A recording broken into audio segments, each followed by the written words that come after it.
자, 이것이 복음이다. 보라, 구원과 교회 생활이다. 누가복음 19장 10절 말씀입니다. 인자가 온 것은 잃어버린 자를 찾아 구원하려 함이라. 하나님께서 우리에게 가장 원하시는 게 뭐냐? 두 가지가 있습니다. 하나는 구원받는 거고요, 또 하나는 교회 생활입니다. 그래서 하나님이 가장 기뻐하십니다. 구원받는 거, 그리고 교회 생활, 이것을 가장 기뻐하십니다. 이 두 개만 하면 우리 이 땅에서 할 거 다 한 거예요. 구원받는 거, 그 다음에 교회 생활, 요것만 하면 됩니다. 이사 53장 5절 말씀입니다. 주님이 찔리신 것은 우리 허물 때문이요, 주님이 상하신 것은 우리의 죄악 때문이라. 주님이 징계를 받음으로 우리가 평화를 누리게 되었고, 주님의 채찍에 맞음으로 우리가 나음을 얻게 되었습니다. 고린도서 6장 2절 말씀입니다. 보라, 지금이라. 은혜 받는 것도 구원받는 것도 지금입니다. 항상 우리는 지금을 사는 사람들입니다. 하나님도 살아계신 하나님이라고 할 때 지금의 하나님이다, 이렇게 말하죠. 과거나 미래의 하나님이 아니라 지금의 하나님이다, 이렇게. 아브라함과 이삭과 야곱의 하나님이다, 살아있는 자들의 하나님이다, 이렇게 말씀을 하고 있습니다. 그러니까 우리는 믿음을 가지고 있으면 살아있는 사람이 되는 거죠. 믿음 있는 사람. 우리가 이 세상 살아가면서 가정과 교회, 그리고 대한민국이라는 나라에 살면서 우리가 어려운 일들, 또 힘든 일들, 또 우리가 예상치 못한 일들을 당할 때가 있습니다. 그럼에도 불구하고 우리 하나님은 우리와 함께 하십니다. 선하고 인자하심으로 우리를 추격하여 우리를 인도하실 것입니다.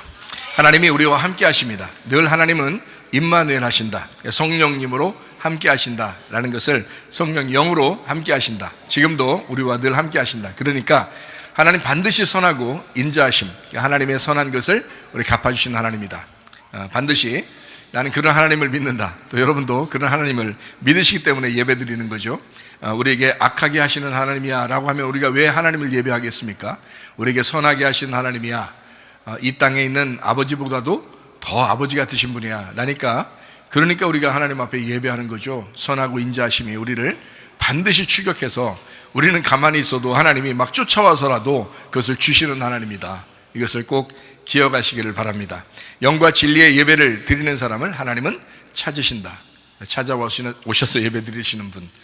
우리는 항상 하나님을 찾아간다고 생각했지만 하나님이 우리를 찾아오시는 분이다. 이렇게 우리가 잃어버린 자가 되면 주님이 찾아오시죠. 우리가 영과 진리의 예배를 드리면 하나님이 찾아오십니다. 그런 예배를 드려야 되는 거예요.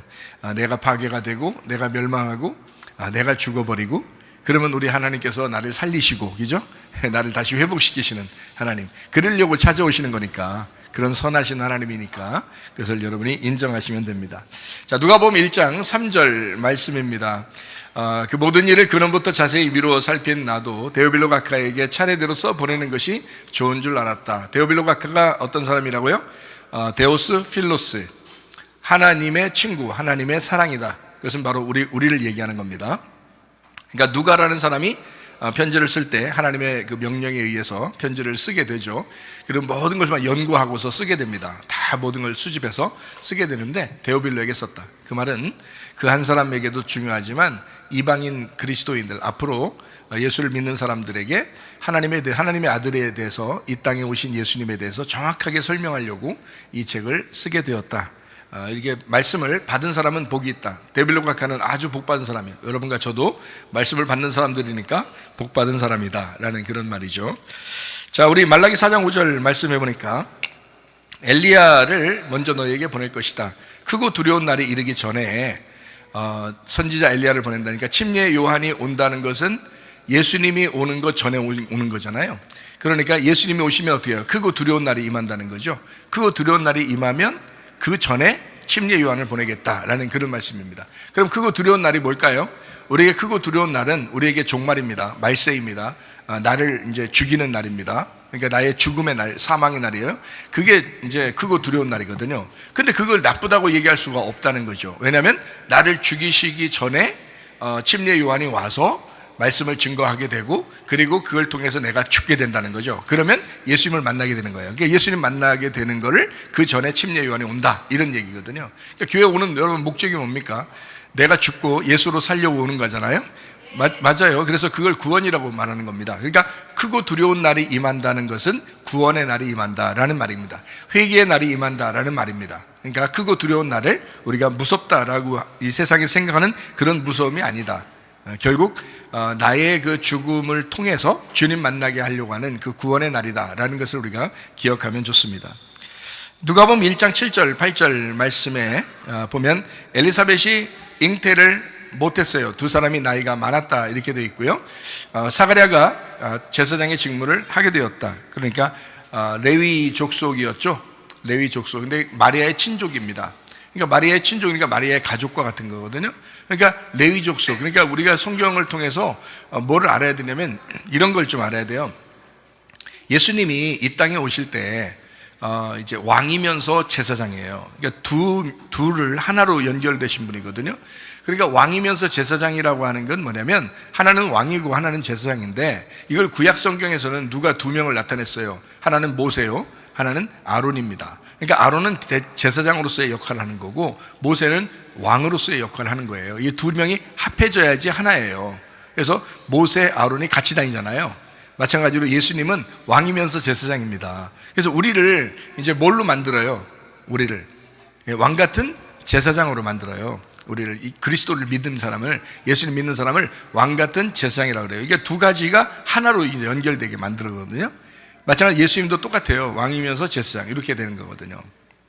그러면 왕이면서 제사장이면 두 가지가 나타나야 되잖아요. 그게 하나가 돼야 되잖아요. 그러니까 예수님의 아버지가 이제 어떤 집안이냐면 유대 집안이에요. 유다 집안. 유다 집안이라는 것은 유다 집안이 유다의 집안이 무슨 말이냐면 왕이 나오는 집안이거든요. 야곱이 그렇게 예언을 했어요. 왕이 나오는 집안입니다. 이게 유다 집안이에요. 그래서 유대 자손으로 왕이 나온다 해서 유대인의 왕 이렇게 하는 거거든요. 유대인의 왕. 그래서 사자 이렇게 표현하는 거예요. 근데 제사장은 레위족 속에서 나오게 되어 있습니다. 레위족 속에서.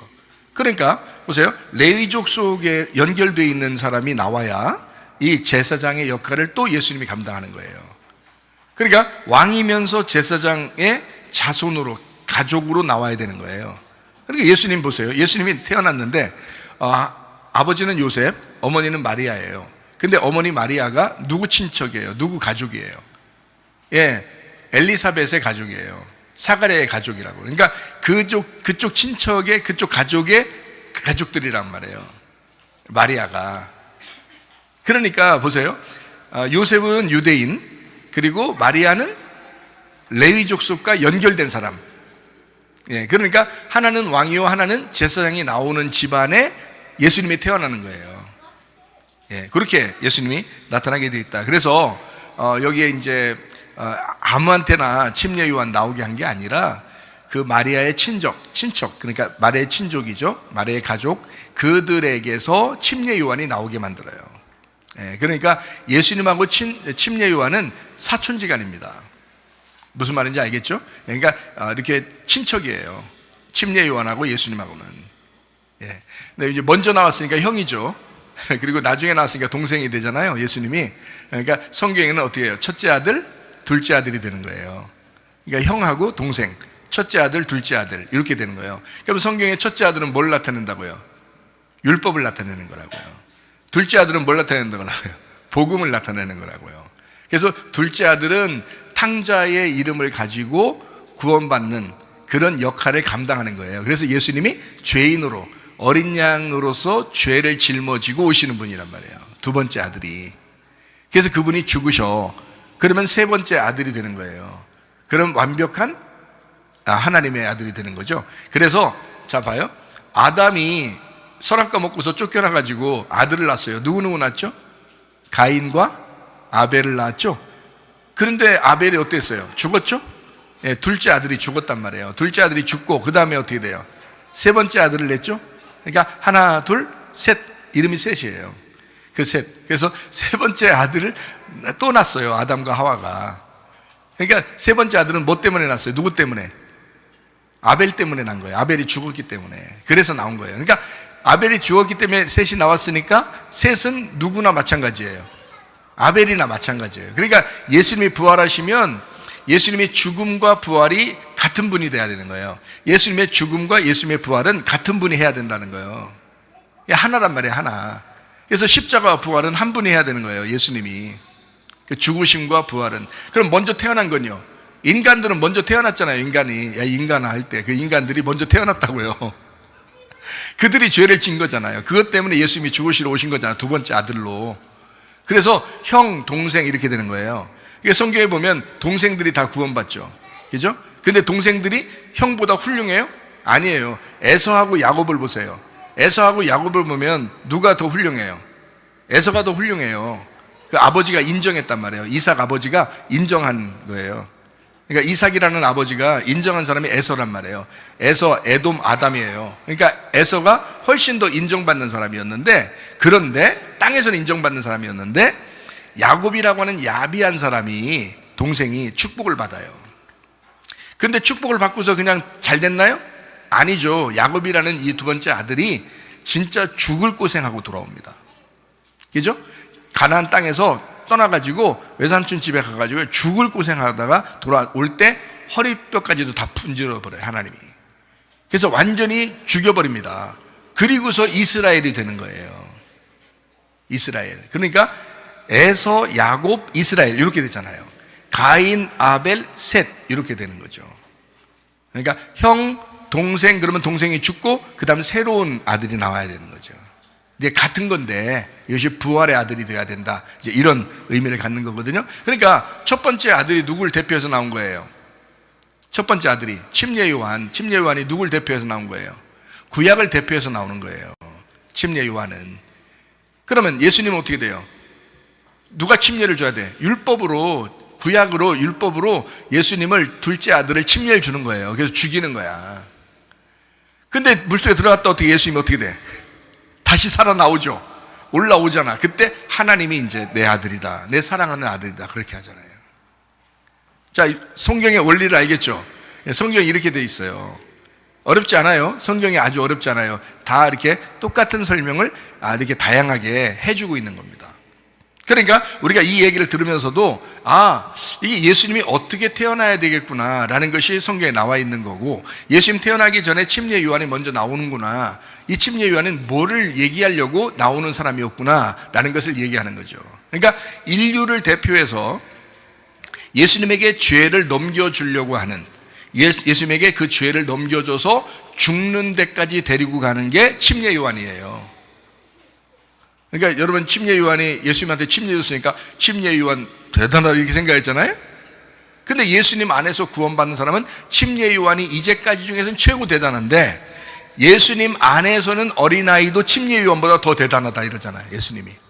왜 그러겠어요? 이게 예수님의 언약, 새로운 언약 안에서 새롭게 되었다 이 말이야.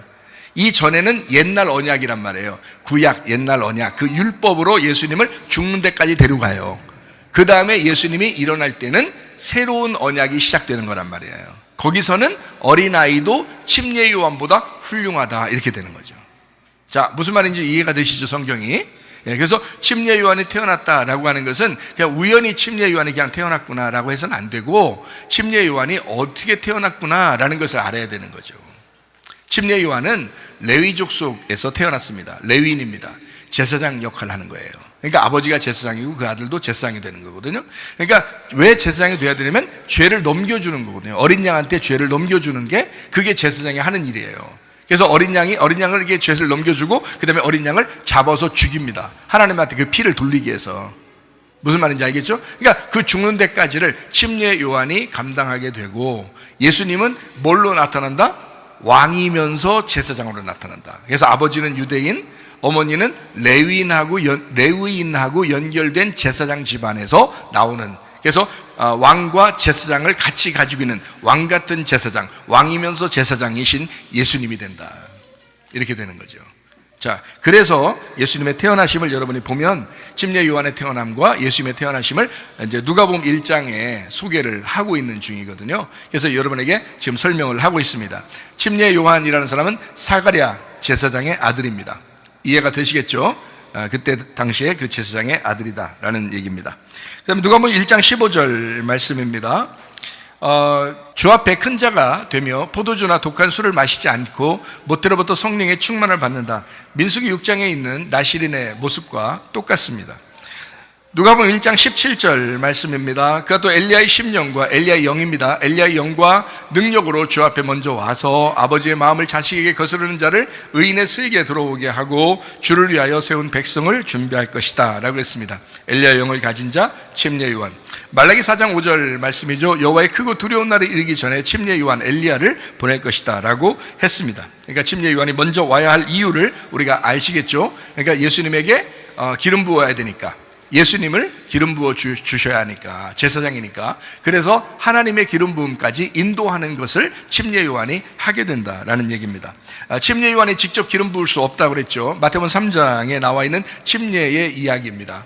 직접 기름 부을 수 없으니까 하나님이 자기 아들을 성령에 의하여 성령님의 비를 같은 성령으로 기름 부으신다는 거죠. 그날이 왕으로서 인정하는, 제사장으로서 인정하는, 선지자로서 인정하는 그런 날이다. 그게 침례받는 날이다. 참 놀라운 이야기입니다. 다니엘 9장 24절 말씀이죠. 자기 백성과 자기 거룩한 성을 위하여 이른 이래를 기한으로 정하고 허물이 그치고 죄가 끝나며 죄악이 용서되며 영원한 의가 드러나며 환상과 예언이 응하며 또 지극히 거룩한 이가 기름 부음을 받으리라. 예수님이 침례를 받으시면서 기름 부음을 받으면 구약의 모든 예언들이 다 끝나는 겁니다. 예수님께서 이제 오셨다는 얘기죠. 그러면 이제 그 다음부터는 신약이 되는 거예요. 예수님의 언약, 새로운 언약이 시작되는 거란 말이죠. 구약의 언약이 완성되는 날, 그게 기름 부음 받는 날이다. 예수님이 기름 부음 받는 날, 그게 침례를 받는 날이다. 침례 요한으로부터 침례 받는 날이다 라는 것을 이야기하는 겁니다. 자, 누가복음 1장 18절 말씀이죠. 자, 다 늙었다는 얘기입니다. 그래서 아기를 낳을 수가 없다 라는 얘기죠. 자, 이것은 이제 구약의 아브람과 사라처럼 이게 사가랴와 엘리사벳이 배가 다 죽었단 말이에요. 그래서 폐경기가 이르렀고 이미 아기를 낳을 수가 없다, 이렇게 이야기하는 것입니다. 그때 하나님이 역사하신다. 그때 하나님이 역사하신다. 그것을 우리가 기억하면 좋겠다. 누가복음 19장 10절 말씀입니다. 인자가 온 것은 잃어버린 자를 찾아 구원하려 함이라 라고 했습니다. 그러니까 잃어버린 자가 되지 않으면요 구원받지 못하죠. 그러니까 우리는 내가 잃어버렸나? 이걸 생각해야 되죠. 그럼 아버지가 찾아오시니까, 그렇죠? 그럼 내가 잃어버렸나? 라는 것을 어떻게 해요? 내가 집 나가볼까 한번? 이런 얘기예요? 그런 얘기 아니에요.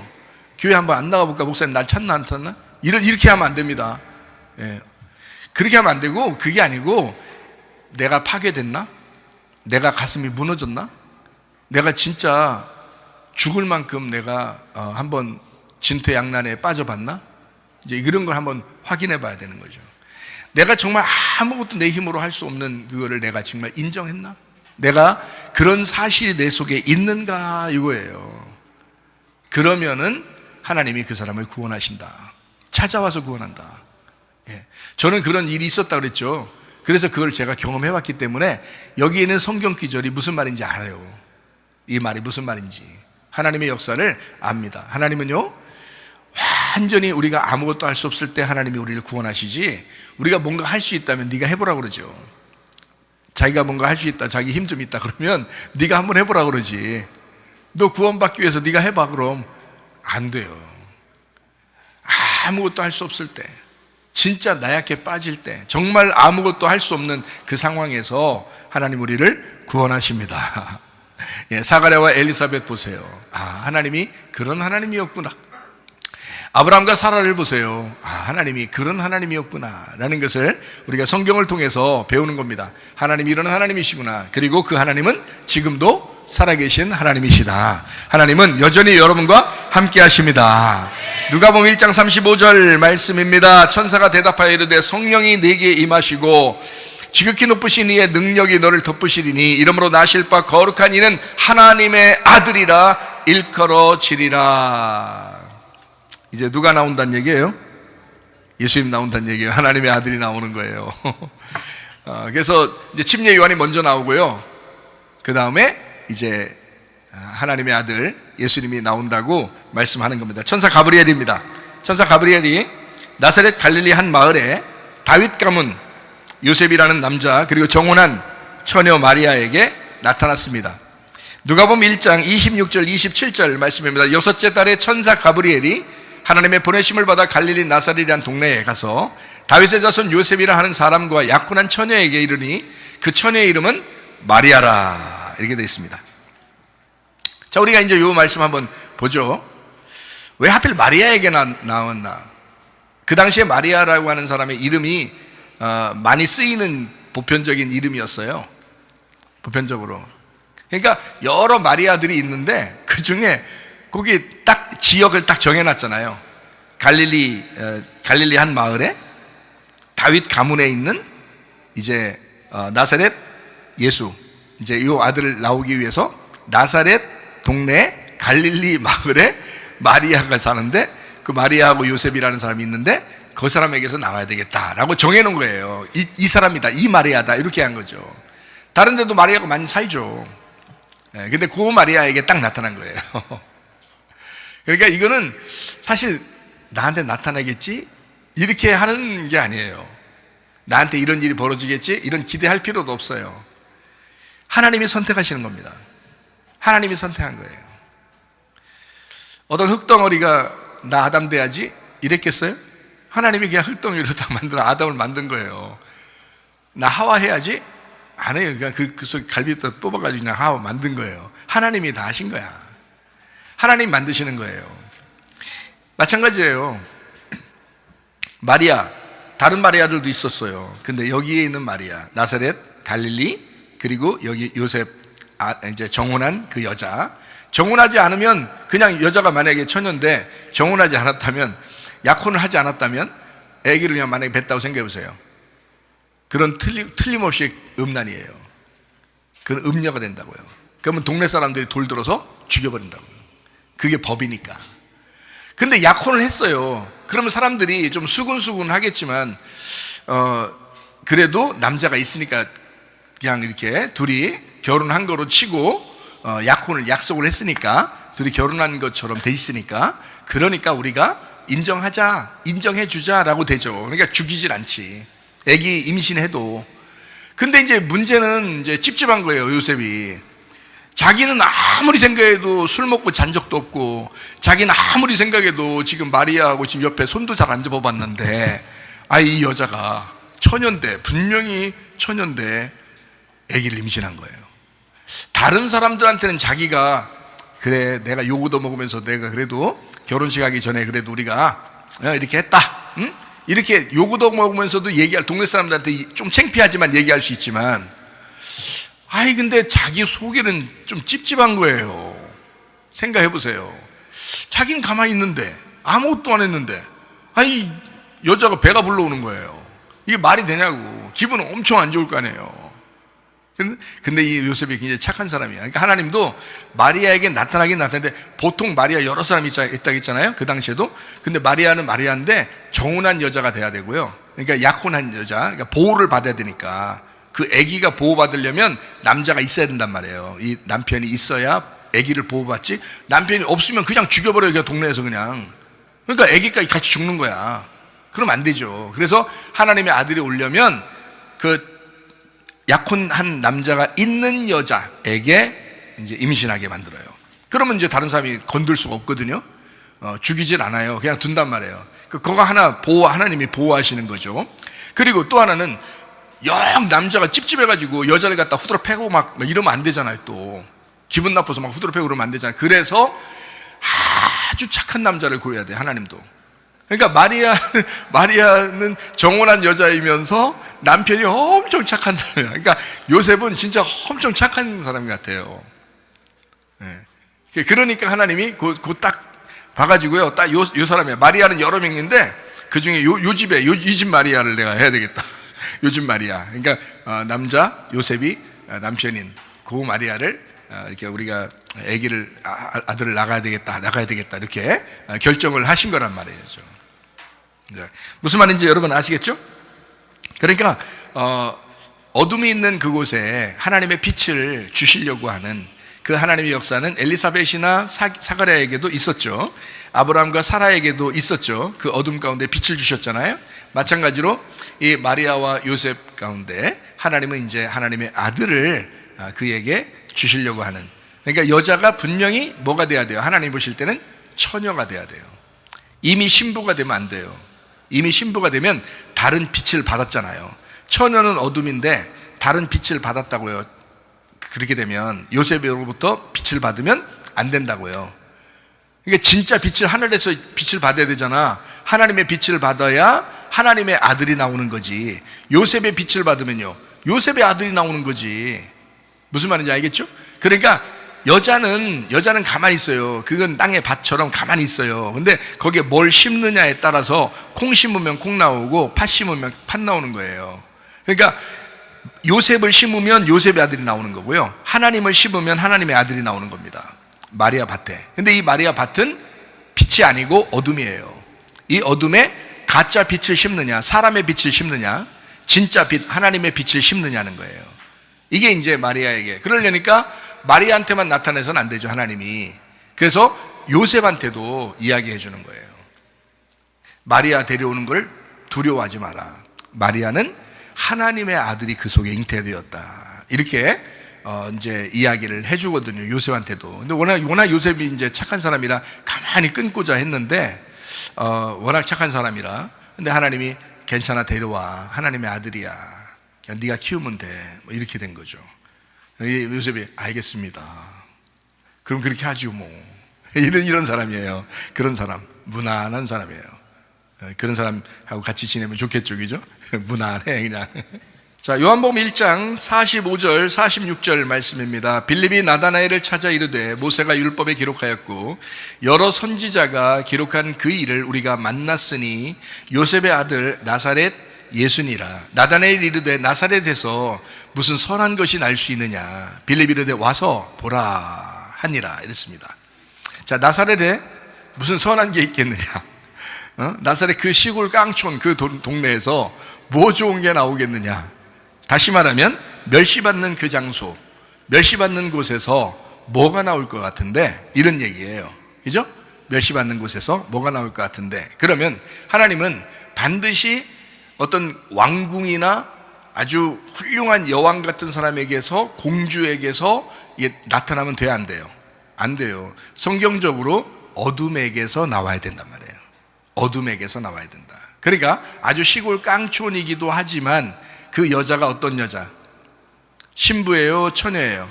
처녀에게서 나오는 거예요. 처녀에게서 나와. 그러니까 어둠에게서 나오는 거란 말이에요. 멸시받는 곳에서 나오는 거예요. 그러니까 사람이, 처녀가 아기를 베면 죽을 수도 있다니까요, 그 당시에는.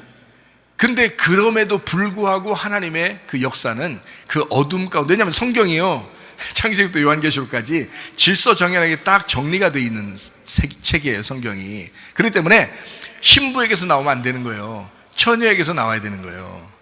처녀가 완벽한 게 아닌데 신부가 완벽한 거거든요. 처녀가 완벽한 게 아니야. 신부가 완벽한 거지. 성경의 마지막 요한계시록에 어떻게 해요? 신부가 새 예루살렘이 되죠. 처녀가 되는 게 아니에요. 처녀는 남편을 못 만난 사람이란 말이에요. 그걸 처녀라고 그런다고요.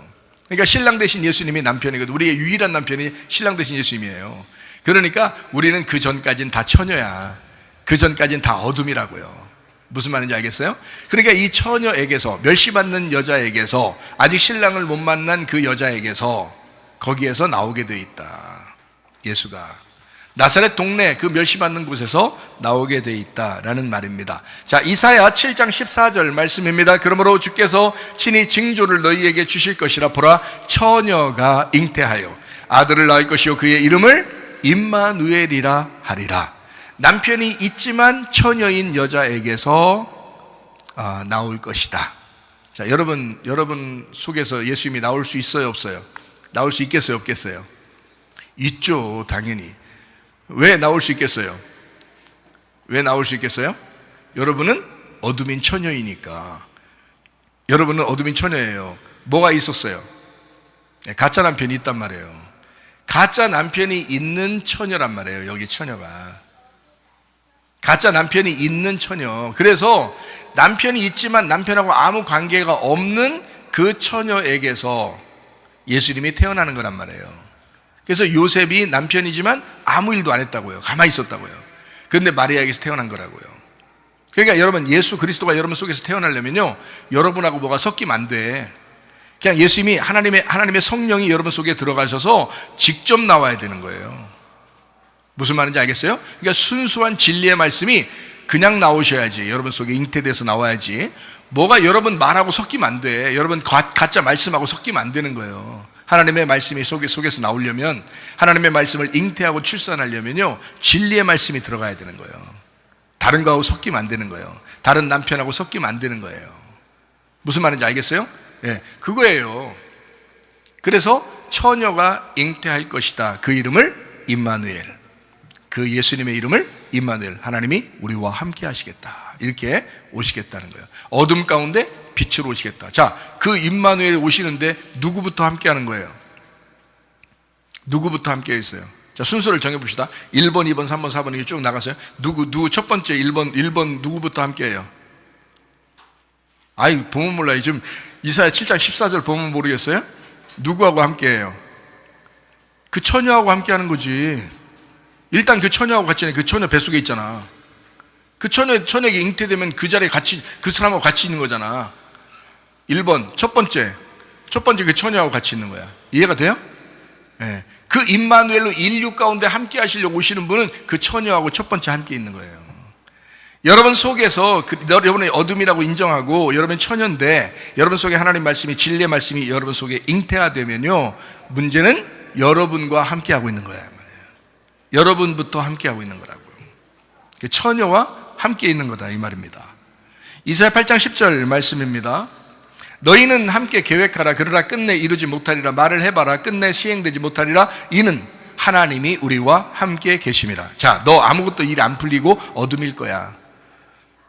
너 아무것도 진퇴양난일 거야. 그때 하나님이 함께 하실 거야. 이게 임마누엘이라는 말이에요. 그러니까 한마디로 예수님이 태어날 때는 완전히 어둠이었어요. 가장 어두울 때 예수님이 나타난다는 거야. 그리고 어둠이라는 처녀 안에서 나타나겠다는 거예요. 이게 하나님의 사인이라고요. 사인. 그러니까 주님은 빛이시기 때문에 빛에서 나오는 게 아니고요, 어둠에서 나오는 겁니다. 빛이 어둠을 통과하고 나오는 거, 이게 바로 빛이라는 예수님이에요. 참 놀라운 말씀들이죠. 자, 그래서요, 누가복음 1장 28절 말씀입니다. 그에게 들어가 이르되 은혜를 받은 자여 평안할지어다. 주께서 너와 함께 하시도다. 자, 누구부터 함께 한다고요? 마리아부터, 처녀부터 함께 한다. 너부터 함께 한다. 네가 어둠이라는 걸 인정하는 그 사람부터 함께 하겠다는 거예요. 네. 뭐부터 주겠다는 거예요? 평안할지어다. 뭐가 왔으니까? 너 어둠인데 뭐가 왔어요? 빛이 왔어요. 평안할지어다. 너 괴롭히려고 오는 게 아니라 이게 평안을 주려고 오는 거야. 그게 평안이야. 너 어둠일 때는 괴로움이잖아, 그죠? 슬픔이잖아. 근데 그 안에 빛이 오는 거야.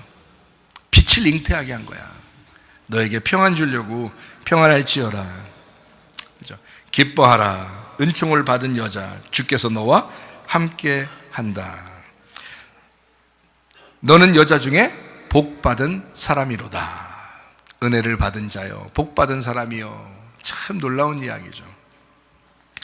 누가복음 1장 35절 말씀입니다. 천사가 대답하여 이르되 성령이 네게 임하시고 지극히 높으신 이의 능력이 너를 덮으시리니 이러므로 나실 바 거룩한 이는 하나님의 아들이다. 하나님의 아들이 태어난다. 완전한 하나님, 온전한 사람이 네 속에서 태어나게 될 것이다. 완전한 하나님, 온전한 사람, 예수 그리스도 우리의 신랑 되신 분이 네 속에서 태어나게 될 거다. 그건 하나님의 아들이다. 이렇게 누가복음 1장 35절 말씀하고 있습니다. 자, 이제 마리아 어떻게 되어 있어요? 마리아에게 천사가 나타나서 얘기했을 때 마리아가 안 돼요. 나 요셉하고 지금 요셉한테 난리 난다. 나 이제 잘못하면 끝장난다. 한마디로 우리 집안에서 내가 난리 난다. 쫓겨나면 이제 큰일 난다. 이렇게 했어요? 아니면 가만히 있었어요? 가만히 있었어요. 뭐라고 했냐면 이렇게 합니다. 누가복음 1장 38절 말씀입니다. 마리아가 이르되 주의 여종이오니, 주님이 주인이시니까, 나는 종이니까, 나는 노예니까 주님이 하라는 대로 내가 하겠습니다. 주의 여종이오니 말씀대로 내게 이루어지이다 하매 천사가 떠나가니라. 됐다. 네가 그 말 했으니까 됐다. 이제 이루어질 것이다. 이런 말씀입니다. 마리아가 순종합니다. 자, 마리아가 순종할 때 성령님께 어떻게 해요? 기회를 제공한 것입니다. 성령님, 주님이 주인이시니까 마음대로 하세요. 나는 당신의 종입니다. 여러분, 우리 기도가 이래야 되겠죠? 마리아에게 괜히 나타난 게, 마리아 여러 사람인데, 마리아가 그동안 그 동네에 많은, 딴 데도 막 여러 명 있었는데, 그 여자에게 나타난 이유가 있었겠죠? 이 여자는 분명히 순종할 여자다. 여러분 어때요? 여러분 말씀 들으면 꼭 순종할 사람들이죠? 여러분요. 여러분 말씀 들을 때마다 나는 순종할 사람이야. 그런 사람들이죠, 여러분. 그렇죠? 아주 그럴 것 같아요. 얼굴 표정들을 보니까. 자, 우리 예수님께서 어떤 분이냐? 예수님은 임마누엘이신 분입니다. 그분은 구원자시고 회복자시고 치료자가 되십니다. 예수, 구원자, 회복자, 치료자, 임마누엘이시다. 마태복음 1장 21절 23절 말씀입니다. 아들을 낳으리니 이름을 예수라 하라. 이는 그가 자기 백성을 그들의 죄에서 구원할 자이심이라 하니라. 보라, 처녀가 잉태하여 아들을 낳을 것이요 그의 이름은 임마누엘이라 하리라 하셨으니 이를 번역한즉 하나님이 우리와 함께 계시다 함이라. 여호수아, 예수, 구원자, 그 이름이 우리와 함께하는 임마누엘이 될 때 우리 자신에게는 삶의 의미가 생길 것입니다. 하나님이 우리와 함께 하신다. 예수, 여호수아, 구원자, 치료자, 회복자, 예수, 그분이 우리와 함께 하신다. 그럴 때 우리의 삶에 의미가 생기는 것입니다. 의욕을 가지고 사시길 바랍니다. 여러분, 의욕 떨어뜨리지 않도록 하시길 바랍니다. 하나님, 내게 의욕을 주시옵소서. 내게 의욕을 주시옵소서. 하나님, 내가 살 용기를 허락해 주시옵소서. 그럼 반드시 그렇게 될 줄로 믿습니다. 주님은 우리와 함께 하시기 위해서 이 땅에 오셨습니다. 주님이 우리 안에 거하지 않으면 사실 무의미합니다. 삶의 의미가 없습니다. 우리 무의미한 인생 뭐하러 살겠습니까? 의미 있는 삶을 살아야죠. 하나님, 내게 의미 있는 인생을 내게 주십시오. 나머지 인생 가운데 내가 기도하며 살게 하옵소서. 나머지 인생 가운데 예배하며 살게 하옵소서. 예수님을 잉태하는 자가 복이 있습니다. 예수님을 잉태하는 자가, 여러분 속에 반만 많이 집어넣어가지고 반만 잉태하지 마시고 여러분 속에 하나님의 말씀을 잉태하셔서 복을 받으시길 바랍니다. 하나님 말씀을 예수님을 잉태하시면 여러분, 예수 그리스도가 영생이시고 예수님이 상급이십니다. 그러니까 예수님 자체가 영생이셔요. 여러분 성경 한번 보면 요한일서 5장 20절 말씀입니다. 또 아는 것은 하나님의 아들이 이르러 우리에게 지각을 주사 우리로 참된 자를 알게 하신 것과 또한 우리가 참된 자 곧 그의 아들 예수 그리스도 안에 있는 것이니 그는 참 하나님이시요 영생이니라. 예수 하나님의 아들은 참 하나님이요 영생이니라. 이렇게 되어 있습니다. 하나님 자신이 영생이래요. 하나님의 아들이 영생이래요. 그럼 하나님의 아들을 잉태하면요, 영생을 잉태하는 거죠. 영생을 잉태하는 거지. 그러니까 영생 받고 싶다, 나 영생하고 싶다, 그런 거 말로 할 필요 없어요. 예수님만 잉태하시면 돼. 진리의 말씀만 잉태하시면 돼. 그러면 그게 영생이라고요. 자, 영생. 자, 보세요. 시편 133편 3절 말씀입니다. 헐모네 이슬이 시온의 산들에 내림 같도다. 거기서 여호와께 복을 명하셨나니 곧 영생이로다. 자, 영생은 뭐라고요? 복이라고요. 여러분이 그토록 원하는 그 복, 그게 뭐냐면 영생이라고요. 근데 영생이 누구라고요? 하나님의 아들이라고 했잖아요. 하나님의 아들은 영생이다. 근데 영생이 복이다, 이렇게 말하잖아요. 여러분 복 받고 싶죠? 그 복이 뭐예요? 영생이신 하나님의 아들이란 말이에요. 그게 복이라고요. 진짜 복 받으시기를 바랍니다. 하나님의 아들 받으시기를 바랍니다. 그게 영생이고 복이기 때문에 그런 거예요. 창세기 15장 1절 말씀입니다. 이후에 여호와의 말씀이 환상 중에 아브라함에게 임하여 이르시되 아브라함아 두려워하지 마라. 나는 네 방패요 너의 지극히 큰 상급이니라. 하나님 자신이 우리에게 상급 되신다고 했습니다. 자, 요한의 출생 400년의 빈 공간을 채우기에 충분했습니다. 말라기 4장 5절 말씀입니다. 보라, 여호와의 크고 두려운 날이 이르기 전에 내가 선지자 엘리야를 너희에게 보낼 것이다. 어둠은 빛이 오는 날을 가장 무서워하는 날이라고 생각할 겁니다. 어둠이라는 사람은 빛이라는 사람을 날 찾아올 때 굉장히 무서울 거란 말이에요. 그러니까 크고 무서운 일이 임하기 전에 일단 침례 요한이 온다라는 거죠. 그러면 크고 무서운 날은, 두려운 날은 어떤 날이에요? 빛이 임하는 날이라는 거지. 무슨 말인지 알겠죠? 빛이 임하는 날에, 자, 그 앞에 어둠이었었는데 율법의 시대였는데 빛이 오는 거야. 은혜와 빛, 은혜와 복음, 은혜와 진리가 막 내려오는 거야. 그러면 그때가 가장 무서운 날이지. 율법의 날에 가장 무서운 날은 은혜와 진리의 날이란 말이에요. 복음이 오는 날이라고, 예수 그리스도가 임하는 날이라고. 무슨 말인지 알겠죠? 그러니까 그 절에 침례 요한이 오는 거고, 크고 무서운 날 예수 그리스도가 빛으로 오는 날이다. 이게 가장 무서운 날이다. 무슨 말인지 알겠죠? 어둠은 빛이 오는 날이 가장 무섭기 때문에 그런 거다. 자, 어둠의 입장으로 보면요, 어둠의 사탄이 누구예요? 빛이에요. 어둠의 입장에서 보면 빛이 오잖아 그러면 저 사탄이 온다 이렇게 한단 말이야. 어둠의 입장에서 보면 빛이 오잖아 그러면 어이구 사탄이 온다, 오면 안 되는데 막 이런단 말이야. 왜? 오면은 자기가 깨지니까. 그렇죠? 자, 빛의 입장으로 볼 때 빛의 사탄이 누구예요? 어둠입니다. 예. 그러니까 어둠은 반드시 빛이 볼 때는 어둠은 반드시 공격해서 깨뜨려 버려야 되는 거야. 그렇죠? 그러니까 예수님 오시기 전에는 어둠의 시대야. 그럼 이 어둠은 반드시 예수님이 오시면서 깨뜨려 버려야 되는 거죠. 이것을 완성해 버린다 이렇게 말하는 거예요.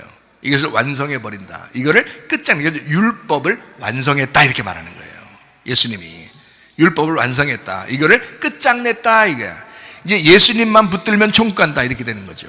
그 그거 예수님을 붙들면 천국 간다 이렇게 되는 거예요. 그러니까 서로의 입장, 자기들의 입장에서 볼 때 서로 무서운 거예요. 그러니까 어둠의 입장에서 볼 때는 가장 무서운 날이 예수님 오시는 날이야. 무슨 말인지 알겠죠? 자, 내가 죄인이야, 내가 어둠이야. 그러면 언제가 가장 나의 파괴되는 날이고 내가 죽는 날이야? 빛이 오는 날이야. 내가 회개하는 날이야. 내가 은혜 받는 날이야. 그 날이 완전히 내가 끝장나는 날이잖아요. 아, 놀랍다. 그죠? 놀랍다. 예수님이 우리에게 찾아오시다니. 어둠인 나에게, 나는 어둠이라는 것만 인정했는데 빛이라는 분이 나에게 찾아오시다니. 아, 놀랍다. 빛이 찾아오신다. 이거죠. 가장 크고 무서운 두려운 날이 임했다. 그것입니다. 어둠인 이 세상에 빛이신 주님이 오시는 것은 무서운 날이 될 것입니다. 마태복음 3장 4절 말씀입니다. 이 요한은 낙타털 옷을 입고 허리에 가죽띠를 띠고 음식은 메뚜기와 석청이더라. 자, 엘리야와 똑같은 말이죠. 그래서 예수님을 소개하기 위해서 침례 요한이 먼저 와야 됐다.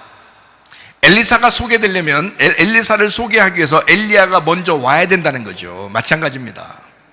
그래서 침례 요한이 먼저 와서 예수님을 소개한다. 자, 여호수아가 나타나서 백성들을 가나안 땅에 데리고 들어가려면 누가 여호수아를 임명해야 돼요?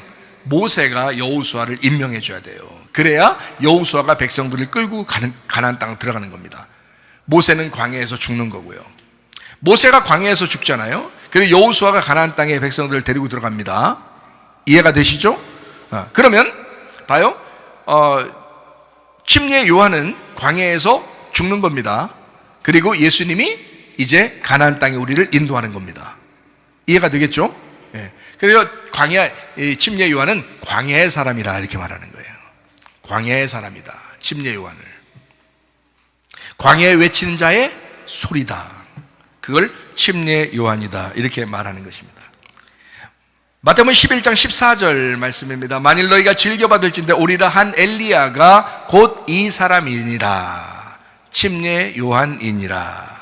침례 요한이 먼저 나와야 되느니라. 자, 예수님 우리에게 영생이시고 예수님 우리의 상급이시고 예수님 우리의 복이 되십니다.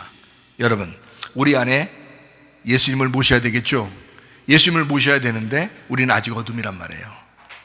근데 그 어둠인 나에게 예수님을 소개하는 자가 필요하다는 거지.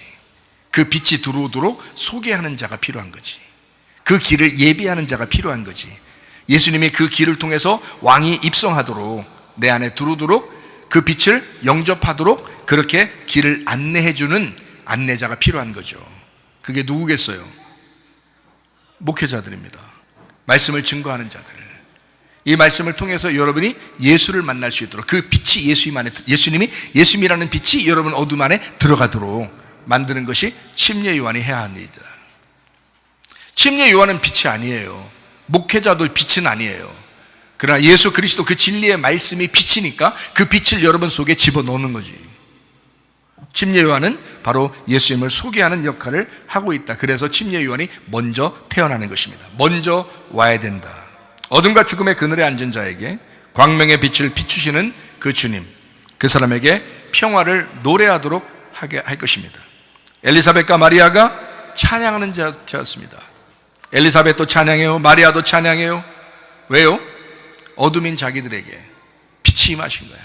그러니까 하나님을 노래하게 된 거예요. 네, 여러분, 하나님을 찬양한다는 것은요, 그냥 노래 잘 부른다고 노래하는 게 아닙니다. 우리가 어린 양 되신 예수 그리스도 그 빛을 영접했을 때 우리의 속에서 터져나온 것이 찬양입니다. 엘리사벳도 마리아도 하나님을 찬양하잖아요. 보세요. 출애굽기 15장 20절 말씀입니다. 아론의 누이 선지자 미리암이 손에 소구를 잡음에 모든 여인도 그를 따라 나오며 소구를 잡고 춤추니. 자, 미리암이라는 사람이 어떻게 했어요? 찬양하는 사람이었어요. 구약의 이집트에서요, 탈출할 때 미리암이 찬양하는 사람이었다. 자, 민수기 12장에 보면 미리암이라는 사람이 교만했어요. 그래가지고 민수기 12장에 보면 교만해서 막 이렇게 문둥병 생기고 막 이럽니다. 교만했어요. 그러니까 뭐 모세를 막 좀 이렇게, 모세가 구스 여자, 에티오피아 여자, 좀 몸이 좀 이렇게 새까만 그런 여자를 부인으로 맞아들였다고 해서 막 좀 비난했어요. 근데 예수님은, 하나님은 전혀 그걸 비난한다고, 잘못했다고 얘기 안 하고 미리암한테 싸가지 없다 그런 거예요. 그래서 막 병나게 한 거예요. 그래서 이제 하나님 앞에 기도해서 이제 또 이제 모세가 기도하고 아론이 기도하고 불쌍히 여겨달라고 해가지고 이제 그 미리암이 다시 또 괜찮아졌거든요. 며칠 동안 그 이스라엘이 움직이지 못했어요. 그 여자 하나 때문에. 교만해서. 교만이 그렇게 무서운 거예요. 사탄이 교만해가지고 사탄 된 거잖아요. 하나님의 나라에 같이 있다가 천사가 사탄 된 게 이 사탄이라, 이게 교만해서 그런 거예요. 그러니까 교만을, 여러분 교회 다니면서 가장 무서운 게 뭐냐? 교만이에요. 교만. 여러분 속에 교만이 틈타면요, 사람 바뀝니다. 사람 바뀌어요. 자기 인정해달라고 하고요, 갑자기 바뀝니다. 사람이요. 그 교만 들어가서 그런데 그게 누가 들어간 거예요? 마귀 들어간 거예요. 마귀. 사탄이 들어가서 그런 거예요. 미리암이 갑자기 괜히 비난한 거예요. 근데 원래 그게 이제 어떤 의미냐면요, 원래 그렇게 부인을 얻으면 안 되죠. 이스라엘 여자들도 많은데 뭘 그렇게 일부러 그런 여자를, 아프리카 사람을 이렇게 해서 자기 아내를 삼으려고 했겠어요. 성격적으로 좀 이상한 거지. 응? 자라날 때 뭔가 좀 충격도 많이 받은 일이 있었고 그래가지고 옛날부터 그래가지고 이게 좀 성격 이상하니까 아무나 그냥 들었다가 자기 부인 만들려고 하고. 그럼 이해해요. 그럴 수 그러니까 뭐 이해 안 가는 일이었어 그때 당시에는. 그래서 그 누이 미리암이 뭐라고 할 만 했어요 그냥. 근데 하나님은 그걸 싫어했어요. 미리암 보고 막 뭐라 했어요. 내가 세운 내 종을, 이 온유하고 겸손한 사람을 네가 왜 뭐라고 하느냐 해가지고 막 미리암 문둥병을 가지고 막 난리 났어요. 그 가정이. 자, 왜 그렇게 했을까요? 구스 여자, 에티오피아 여자, 아프리카 사람, 몸의 피부가 검은 여자. 아가서에 나오죠. 아가서에 솔로몬의 아내가 검은 여자였다. 검은 피부를 가진 여자였다. 사랑스러운 여자, 태양의 빛에 그을린 여자, 몸의 피부가 검더라. 그래서 그 여자를 사랑했다. 아가서가 그 검은 피부를 가진 여자와 사랑하는 장면이 아가서거든요. 여러분, 술람미 여자, 진짜 아름다운 아가서 사랑의 책이잖아요. 모세가 그런 여자를 부인으로 얻은 거예요. 뭘 얘기하려고 성경에서 그렇게 나왔을까요? 민수기 12장은 우리 같은 죄인들, 피부가 검은 우리 같은 죄인들, 새카만 것들, 그것을 자기 아내로 맞아들이려고 하는 예수님의 마음이란 말이에요. 그게 하나님의 마음이었다. 그거를 보여주려고 했던 건데 세상에 미리암이 뭐라고 한 거예요. 그래서 미리암 때문에 며칠을 못 가게 만들고 미리암 후려 쎄버린 거예요 그냥. 하나님이요. 근데 그 미리암이라는 그 여자, 그 미리암이 찬양하는 여자였어요. 근데 교만이 들어온 거예요 갑자기. 나도 뭐 찬양하고 나도 인도자인데 뭐 이러면서 모세를 좀 우습게, 약간 우습게, 조금이에요. 많이는 아닌데 조금 우습게 여긴 거예요. 그랬더니 하나님이 모세 편을 들어준 거야. 섭섭하게, 섭섭 귀신 들어가게. 그래서 미리암이 섭섭 귀신 들어갈 뻔했잖아요. 하나님이 후려 쎄려버린 거예요, 그 여자를. 자, 그렇게 했어요. 그 미리암이 교만으로 넘어집니다. 민수기 12장이죠. 미리암은 찬양하는 사람이었습니다. 그런데도 넘어집니다. 자, 교회에서도 마찬가지죠. 교회 인도하는 사람들 중에서도요, 인도자들 중에서 교만한 사람들은 대부분 교회 지도자들입니다. 교회 좀 꽤나 오래 다니고 집사, 장로, 뭐 권사, 뭐 이런 사람들이 교만해요. 교만해지기 쉽습니다. 근데 하나님을 잘 생각해요. 말씀을 무시하면 안 됩니다. 말씀을 붙드시고 말씀 여러분이 듣고 사셔야 되거든요. 하나님은 여러분에게 말씀하시길 원하셔요. 하나님은 말씀이시기 때문에 말씀을 전달해서 그걸 호흡해서 살기를 원하신다고요. 여러분, 목사가 막 교만하려고 한다, 그렇게 생각하지 마세요. 그리고 목사를 갖다 그렇게 좀 여러분이 목사님 요즘 좀 교만하신 것 같은데요, 뭐 그렇게 말씀하셔도 돼요. 저는 늘 받을 준비가 돼 있습니다. 저는 그걸 다 들을 준비가 돼 있어요. 어쨌든 저는요, 우리 교회가 있는 한, 또 내가 살아있는 한, 저는 진짜 하나님의 뜻대로 하나님 말씀을 증거하다 가려고 그래요. 그거 하나밖에 제가 소원하는 게 없어요. 하나님 말씀 증거하다 가야 되겠다. 그거 하나 소원하는 게 밖에 없어요. 그러니까 목사를 도와주면 여러분도 좋은 것입니다. 목사를 도와주셔요. 그 말씀을 보존하기 위해서, 그 말씀을 보호하기 위해서. 여러분, 목사를, 그러니까 목사가 막 잘난 체하려고 여러분 날 도와달라는 게 아니에요.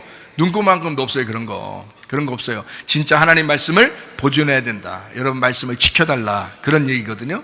자, 미리암이라는 사람 이름이 뭐냐면요, 마라입니다. 원래 미리암이 마라라는 단어와 같은 겁니다. 그래서 미리암, 마라, 이게 참 이상한 이름이에요. 근데 마라에서 나온 거예요. 이게 미리암이라는 이름이. 이게 참 이상한 이름이지만 이게 이렇게 된 걸 어떻게 해요? 미리암인데. 미리암. 마라라는 걸 미리암인데요. 미리암은 마라의 쓴물과 같은 존재. 그래서 쓰다, 이거를 마라라고 그러거든요. 마라. 그러지 마라 할 때 마라. 쓰다, 쓴물이라는 존재. 그러니까 쓴물인 죄성을 가졌다. 쓴물인 죄성을 가졌다. 그게 마라입니다. 근데요, 그 마라라는 출애굽기 15장에 나타나는 그 마라라는 쓴물이 단물이 됐어요. 사람들이 쓴물에 못 먹었었는데 여기에 이제 단물이 되는 이게 변화된 것이 있었거든요. 뭐 때문에? 나무가지가 나무를 갖다 던져버린 거예요. 그래서 나무가 그 독을 싹 빨아들인 거야. 독을 빨아들이니까 그 나머지 물이 달아진 거예요. 그러니까 사람들이 다 먹었다 이렇게 돼 있거든요. 그러니까 이게 뭐냐면 예수 그리스도의 십자가가 우리의 모든 죄성을 다 끌어들인 거예요. 우리의 모든 죄성을 다 끌어들여서 자기가 죽으니까 우리의 죄가 없어진 거지. 그래서 다 단물이 된 거예요. 우리는 그 복음을 받게 되었다는 거죠. 그때까지, 그 전까지가 미리암, 마라입니다. 그 전까지가 미리암, 마라. 자, 보세요. 그러면은 자, 쓴물을 다 이제 뽑아내면 단물이 된다. 우리의 모습하고 똑같습니다. 봐요. 미리암, 마라인데 마리아가 그 이름이에요. 마리아가. 그럼 뭔가 있는 거죠, 그죠? 그러니까 뭔가 있는 거죠. 미리암이 마라인데 마라가 미리암인데 마리아가 그 이름이야. 같은 자음을 가진 똑같은 이름이에요, 마리아가. 그래, 이 마리아라는 이름이 미리암에서 온 이름인데요, 이게 마라의 쓴물과 같은 존재, 마라의 쓴물과 같은 존재, 그 마리아에게서 예수님이 태어나게 되었다. 자, 누구를 진짜 얘기하는 것 같아요? 죄인된 우리들을 얘기하는 거예요. 어둠인 우리들을 얘기하는 거예요. 하나님의 아들은 그 가운데 태어나는 것입니다. 그런 마리아에게 예수님이 잉태됩니다. 우리의 모습과 똑같습니다. 참 누가복음 이 말씀 참 재밌죠? 참 좋죠? 우리들에게 이야기하는 그 말씀인데요. 자, 처녀가 잉태해서 아들을 낳아요. 그럼 예수라 해요. 그 임마누엘입니다. 자, 그러면 처녀가 잉태하는, 자, 처녀가 뭐예요? 죄인이 그 속에 누굴 잉태할 수 있다? 예, 말씀, 예수님을 잉태할 수 있다. 그래서 말씀이 육신 가운데 거하셨다. 말씀이 육신인 우리 죄 가운데 임하셨다, 이 말이에요. 그러면 우리는 온전한 사람이 돼요. 완벽한 사람은 아니에요. 완벽한 사람은 아닌데 하나님이 그냥 우리를 온전하게 취급해 주시는 거예요. 말씀이 임했으니까, 말씀이 네 속에 들어왔으니까, 미리암, 마라, 마리아 같은 네 어둠 속에 예수님이 임하시니까 하나님이 우리를 온전하게 취급해 주시는 거야. 우리가 완벽한 사람은 아닌데, 완전한 사람은 아닌데 그냥 온전하다고 인정해 주시는 거예요. 무슨 말인지 아시죠? 그러니까 우리 속에는 예수가 잉태되어야 되겠죠. 우리가 보잘것 없는 우리에게, 죄인인데 주님이 우리 안에 말씀으로 거하신다라는 말씀, 이것이 마리아가 예수를 잉태하는 장면이에요. 누가복음 1장에 나오는 이야기입니다. 겸손한 또 조용한 그 말씀이 우리 안에 있게 하시기를 바랍니다. 예수 그리스도가 여러분 속에 잉태되어 주시기를 바랍니다. 믿음이 없는 자가 말을 많이 하게 되면 믿음의 공동체가 흔들리기 시작합니다. 다시 말하면 교만한 사람이 말을 많이 하기 시작하면 믿음의 공동체가 흔들리기 시작해요. 그러나 겸손하게, 조용한 겸손의 말씀이 우리 안에 있게 되면, 그러면 그 사람을 통해서 교회가 견고해집니다. 믿음이 견고한 자가 찬송을 많이 하게 되면 교회 공동체가 새 힘을 얻게 됩니다. 믿음이 견고한 자가 기도를 하게 되면 교회 공동체가 힘을 얻습니다. 믿음이 강한 자가 돼서 은혜와 진리가 충만한 사람 되기를 소원합니다. 누가복음 2장 52절 말씀입니다. 예수는 지혜와 키가 자라가며 하나님과 사람에게 더욱 사랑스러워 가시더라. 예수님이 자라나시면서 어떻게 살았다고요? 하나님과 사람에게, 하나님에게도 사람에게도 더욱 사랑스러워 가시더라. 여러분, 어떤 모습으로 살고 있나요? 사랑스럽습니까? 여러분, 하나님에게도 사랑스러운 사람 되기를 바랍니다. 사람들에게도 사랑스럽게 되어지시기를 바랍니다. 여러분, 하나님과 사람 앞에 은총과 귀중 여김을 받는, 정말 사랑스러워가는 그런 사람들이 되어야 되겠다. 사랑만 하다가 주님 만나시기를 바랍니다. 우리 말씀을 이제 정리합니다. 누가복음 1장 80절 말씀입니다. 아이가 자라며 심령이 강하여지며 이스라엘에게 나타나는 날까지 빈들에 있으니라. 누구예요? 침례 요한입니다. 침례 요한도 자라날 때 영 안에서 강건했더라. 영 안에서 강건하였더라. 이 아이가요, 이스라엘 앞에 나타날 때까지 세상과 분리된 광야에서 지냈다. 이 사람이, 그러니까 완전히 거룩하고 깨끗하고 순수하게 지냈다. 세상에 섞여 살지 않았다. 침례 요한은 아무렇게나 침례 요한 된 것이 아닙니다.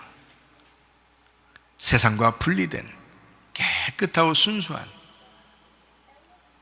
세상의 시끄러운 곳을 벗어난 광야의 사람, 조용히 말씀을 묵상하는 우리 그리스도인 교회 공동체의 모습,